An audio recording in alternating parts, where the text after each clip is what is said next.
v iskanju Bude. Večkrat sem se spraševal, ali filozofska podmena geštalta ni preveč egoistična. Človeku na videz daje toliko svobode, da bi se lahko odločil zatirati vse okoli sebe, pa bi bilo to še vedno v skladu z njihovim prepričanjem. Lahko bi se ukvarjal le sam s seboj, pa s tem ne bi bilo nič narobe. Zdelo se je, da pozitivne vrednote naše vzgoje niso vrednote geštalta. Zato sem o tem vprašal Bajsija. Drži, mi je odvrnil. Včasih se zdi, da je res tako. Pa ni?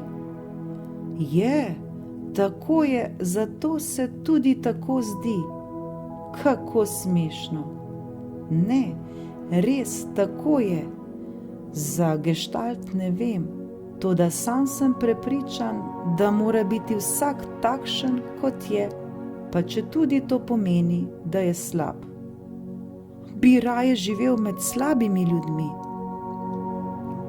Ne, ampak predstavljaj si, kako bi bilo, če bi bil vsak tak, kot je, zvest samemu sebi. Po mojem bi bilo tako. Slabi bi bili še naprej slabi, torej to ne bi spremenilo ničesar. Toda tisti, ki so slabi samo zato, ker se trudijo, da bi bili boljši, bi postali zelo prijazni ljudje. Pa to še ni vse. Tisti, ki so po srcu dobri, bi se nehali trpiti s tem in bi imeli veliko več časa, da stvari počnejo dobro. Toda to ničesar ne spremeni. Ni res.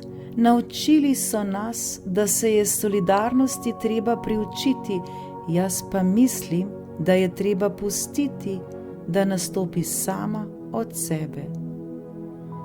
Kaj pa, če bi ljudi vzgajali tako, da bi solidarnost lahko nastopila sama od sebe? Morda bi to pomagalo, a nikogar ne bi smeli siliti k solidarnosti. To priganjanje reke naj teče, me ne prepriča. Ampak potem obstajajo slabši in boljši ljudje, sebičnost in solidarnost, dobro in slabo. Morda, toda sam raje mislim, da obstajajo različne višine letenja. Večina ljudi po svetu hodi in hodi. Nekaj redkih ljudi leti kot učitelji, še redkejši letajo zelo visoko kot modreci.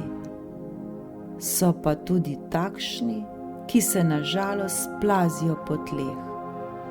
Ti ne morejo glave niti dvigniti od tal in tem midva praviva, da so slabi. Če tudi vemo, da vsi nimamo kril, mislim, da mora vsak sprejeti svojo pot ali si prizadevati, da bi letel višje. Ampak, ker obstaja norost, se nekateri, namesto da bi letali, trudijo, da bi plezali in bili tako videti višji.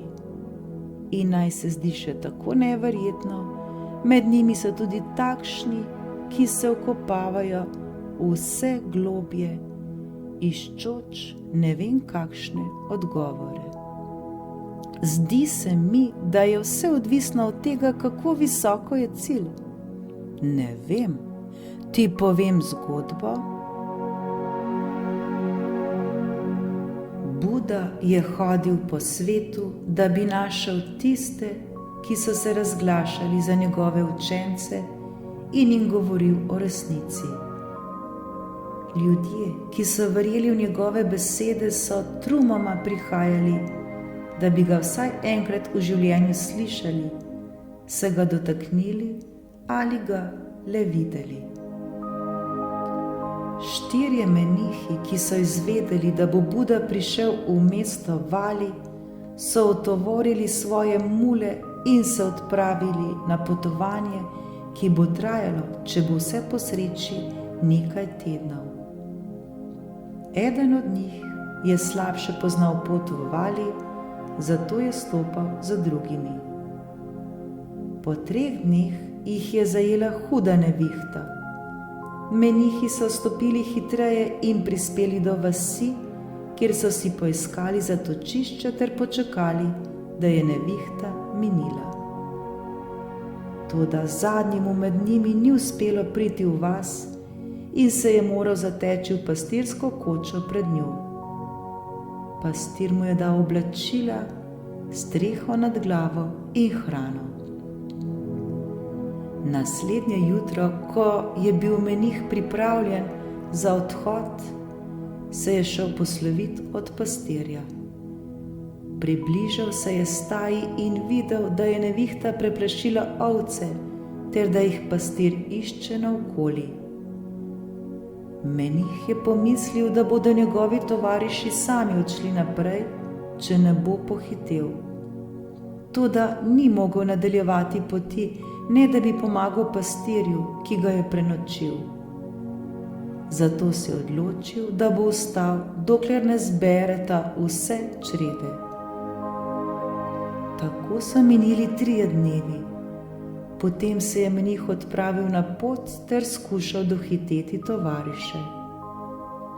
Ko je stopal po njihovih sledeh, se je ustavil na neki kmetiji, da bi si obnovil zaloge vode. Ženska mu je pokazala, kje je vodnjak, ter se mu opravičila, ker mu ne more pomagati, saj mora nadaljevati žetvijo. Medtem, ko je pojil svoje mule in polnil mehove z vodo, mu je povedala, da je po možovi smrti sami z majhnimi otroki težko požeti pšenico, preden propade. Menih je sprevidel, da ženski nikoli ne bo uspelo pravočasno požeti pridelka, a vedel je tudi, da bo izgubil sled za drugimi, če bo ostal, in tako ne bo mogel v valiju pričakati Bude. Saj ga bom videl pozneje, si je mislil, ker je vedel, da bo Buda v valiju ostal nekaj tednov. Žetev je trajala 3 tedne in takoj, ko je končal delo, se je menih znova odpravil na pot. Med potjo je zvedel, da Bude ni več v valiju, odšel je v neko drugo vas, bolj na severu. Menih je spremenil smer in se napotil proti tej vasi. Tam bi ga lahko srečal, če na poti ne bi naletel na starca, ki jo je odnesla reka in bi brez njegove pomoči prav gotovo umrla. Šele ko sta si upomogla, si je ponovno odpravil naprej, saj je vedel, da je tudi Buda nadaljeval svojo pot. Menih je 20 let hodil za Budo in vedno, ko mu je bil blizu, se je zgodilo kaj, kar ga je ustavilo.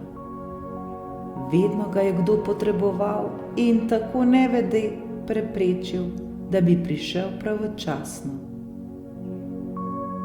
Nekega dne je izvedel, da se je Buda odločil, da bo šel umret v svojo rojstno vas. Tokrat, si je rekel, je zadnja priložnost. Če nočem umreti, ne da bi videl Budo, se na poti ne smem ustaviti. Zdaj ni nič pomembnejšega od tega, da vidim Budo, preden umre, saj bo tudi potem čas, da pomagam drugim. In svojo zadnjo mulo in nekaj živeža se je ponovno odpravil na pot. Tik preden je prispel do vasi, je skoraj pohodil ranjenega jelena, ki je ležal sredi poti. Pomagal mu je, mu dal piti in mu rane prekril s svežim blatom. Jelen je težko dihal in hlastal za zrakom. Nekdo bi moral ostati z njim, si je mislil menih, da bi jaz lahko nadaljeval pot.